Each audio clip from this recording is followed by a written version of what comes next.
ちなみに動画はダメですよね。中はちょっと撮影できませんので、はい、ありがとうございます。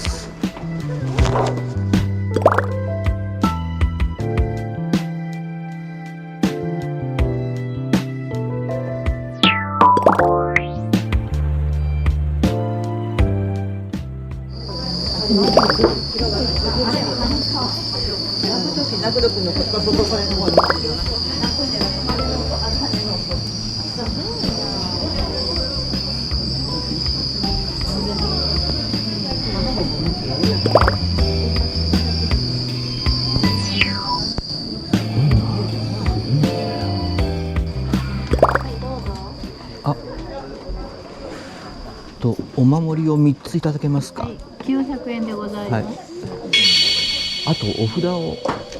お札1体。はい。はい。じゃあ2900円。はい。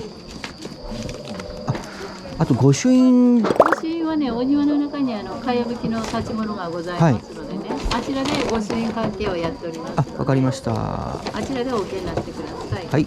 はい、じゃあお願いします。はい、3000円からです。はい、ありがとうございます。